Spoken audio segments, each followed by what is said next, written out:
সাবেক আন্তর্জাতিক সভাপতি বাসিন্দা এবং আমি দীর্ঘ আপনার 2000 সালে বিনা অন্যায় আমারে আপনার ইউনিয়নের পক্ষ থেকে সভাপতি আব্বাস উনি বিনা অন্যায় আমাকে জেল খাটালো। একটা মারামারি হয়েছিল গাপ্তি বাসস্থানে যে চাঁদাবাজির বিরুদ্ধে আমি অ্যাকশন নিয়েছিলাম। বিনা অন্যায় আমাকে হর্ণ অপদস্থ করে জেলখানে আমাকে আর আমাদের মামা সেক্রেটারি শরীফ শ্রমিক ইউনিয়নের সাবেক ছিল উনি, আর শ্রমিক ইউনিয়নের আব্বাস সভাপতি আমাকে আর আমার মামাকে বিনা অন্যায় জেলখানা ছিল উনি। যাক, তারপর আমি 1 সপ্তাহ 10 দিন পর আইসা বাইরে আসার পর আন্দোলন শুরু করলাম, ভর্তি করলাম। ওনার বাপ হলো 3টা, একটা বিএনপি নেই, আওয়ামী লীগ নেই, জাতীয় পার্টি ওনার কাছে টাকা আছে, সব আছে। দীর্ঘ 31 বছর ধরে উনি যেমন চাঁদাবাজি করছে এই গাবতলী বাস স্ট্যান্ডে হাতে নিচ্ছে। উনি এইখানটা শুরু করে শিমুল বিশ্বাস পর্যন্ত, যে শিমুল বিশ্বাস পাবনা পয়সা পয়সা গড ফাদার সারা বাংলাদেশে কাঁপাচ্ছে।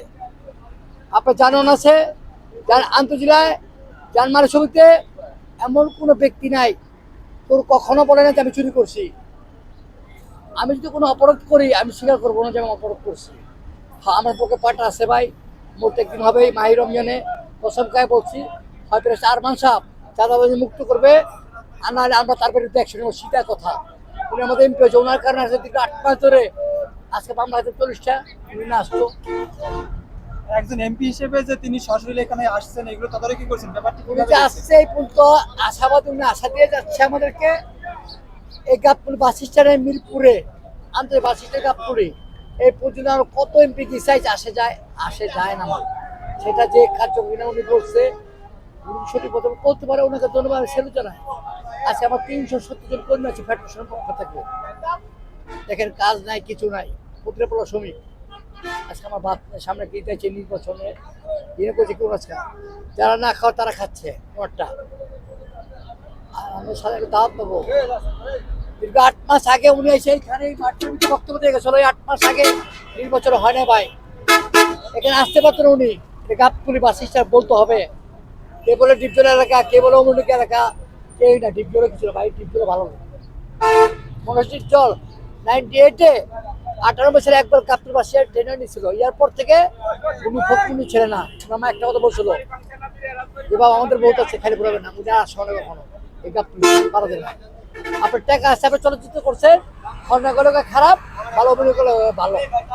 এবার বলবো না আমি আর এক হিসাবে যে ভালো ভালো বলতে হবে, যে ভালো ভালো বলতে হবে। আশাবাদী আজকে যদি উনি জাস্ট আমলি বিএনপির ভিতরটা আপনার জানেন যে নির্বাচনটা গেছিল পশ্চিমবঙ্গের বিএনপির ভিতরে একটা আমাদের মহল্লাবাদী লোক হলে ভালো না। ভাই যদি ভালো থাকতো না আজকে, তাহলে বাড়ির লোক কখনো এসে এমপি হতে পারতেন না। আমি ওনার জন্য খাচ্ছি, 14 জন্য খাচ্ছি ওনার জন্য, 4 মাসের জন্য। উনি আজকে আসতে পারতেন না। আমাদের এলাকার লোক যদি ভালো থাকতো। আমার জীবনে আমার 49 বছরে আমি বেগম হাসিনাকে, বেগম ম্যাডাম খালেদাকে দেখছি ওনার হাতে পায়ের সামনে গিয়ে বলছে যে আপনাকে আমি একটা আসন দিই, আপনার ছেলেকে দেই। এসে খালেকের মতো আরেকজন হবে না, সাজক কর্মী হিসেবে ভুল ছিল না। ওনার কর্মীরা করে আহাজারি উনি খবর পাওয়া হয়, খবরটা নেয় না। পরিচয়টা বলেন বর্তমানে। আমার পরিচয় গাবতলী স্থানে খান বোর্ডিংয়ের সাথে আমার বাসা। বাপের বাড়ি এখানে, আমার মার বাড়ি এখানে, আমি স্থানীয় ছেলে।